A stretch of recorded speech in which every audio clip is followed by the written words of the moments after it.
Welcome to the Church of Thomas.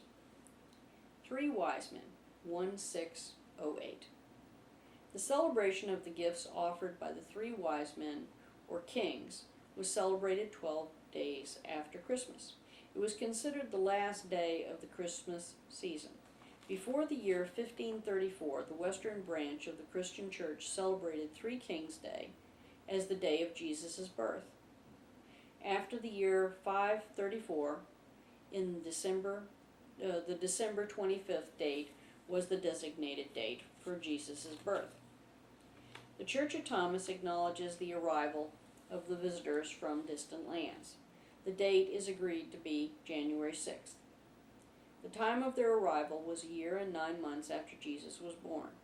It took a long time to travel in the days before cars and air travel.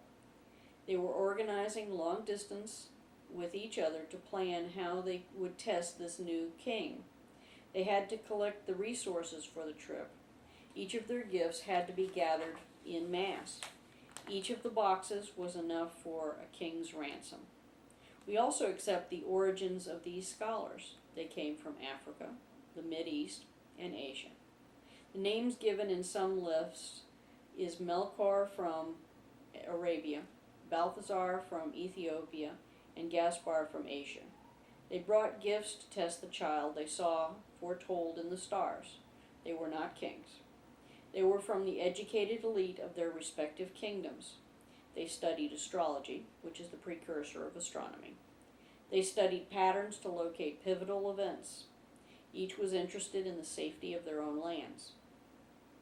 They saw an arrangement that to them indicated the birth of a very powerful ruler, a king that would rule many. All of the indications were that the birth would be in the province under Roman rule called Judea. What they interpreted eclipsed even the power of Rome. This was a great concern. Such a leader might set out to consolidate other nations under his control. There were things that were associated with different kinds of power. They determined to seek out this child and test him. If he chose one item, they would know he would grow up to be that kind of a man. The items were very valuable. The first was gold. It was the sign of an earthly king. The second was myrrh. It was worth more than the gold. It was associated with the healing arts and embalming. If he took that, he would be a powerful healer. The third was frankincense. It was also valued far above gold. It represented the sacred and was burned in temples as an offering. If the child took this, he would be a holy king, able to talk with God. When they arrived, they went to Herod's priests. They wanted to check their calculations with their peers. After checking the records, they realized that the baby was not of Herod's household. It took some fancy diplomacy to defuse the explosive situation. When they presented themselves to Herod, they assured him that they were on a fact-finding mission only. He, of course, would be told the results of their research. He suspected more was going on when his own scholars told him what they were looking for. He trusted no one. He had them followed. They went to Bethlehem. They talked with many families. Word got around that they wanted to talk with anyone with a boy under 2 years old.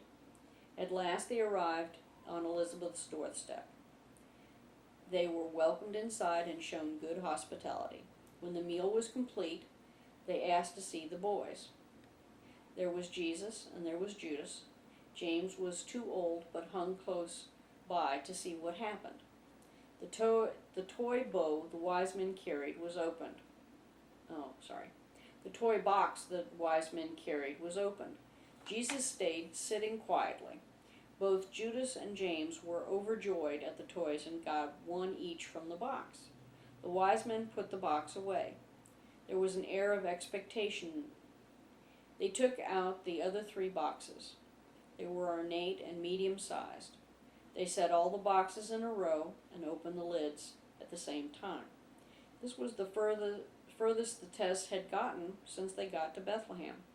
Most boys were perfectly happy with the toys and never got to see the contents of the other 3 boxes. Jesus sat serenely until the boxes were open. He looked into each box. He reached for the frankincense, taking a single chunk. Then he put it back. Next was the myrrh. He reached, took out a single chunk, and then put it back.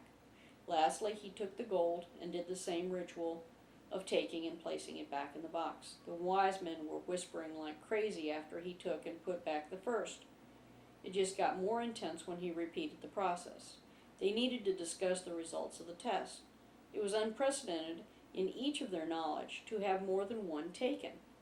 The little boy would first be a sacred king with the power of the spirit world, but he would also be a great healer with the power over death. And last, as though it were an afterthought, he would rule the world. They agreed that this was not going to be a king bent on conquest. He would be a caring for a spiritual well-being of his people. If that did not keep him busy enough, he would be a great healer of his people, contending with death itself on their behalves. He would not rule in this world until the other two were accomplished. They were relieved and very pleased to meet this new king-to-be.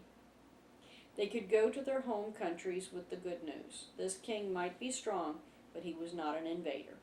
They were warned in dreams that to go back to Herod would mean death.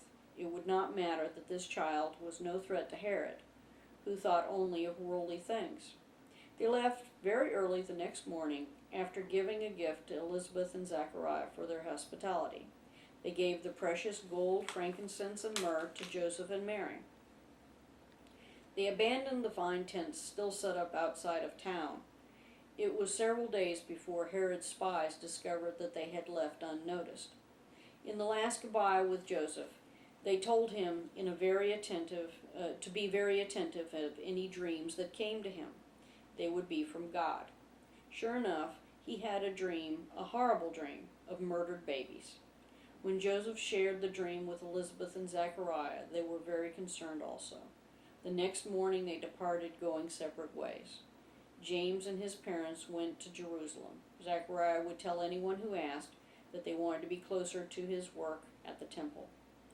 Joseph, Mary, and the boys headed to Egypt. Along the way, an angel pointed the direction for them into exile. Joseph had his tools to set up a wood shop. With the carefully stored boxes, they did not have to starve before he set up in Egypt. The wonderful gifts were a godsend, easing their flight from certain death. Jesus had been acknowledged by these foreign dignitaries long before the rest of the world learned about him. They recognized the greatness he bore. They saw how different and special he would grow up to be. Most of his life was a series of not being respected. It was often the strangers and outsiders that saw his message more clearly. It was just a trend started by these wise men that came bearing gifts. I'm glad he is taken seriously now. If people would just stick to his teaching, I would be satisfied that his legacy to us is assured. It would be sad to repeat the same errors in perpetuity. God bless the whole world, no exceptions.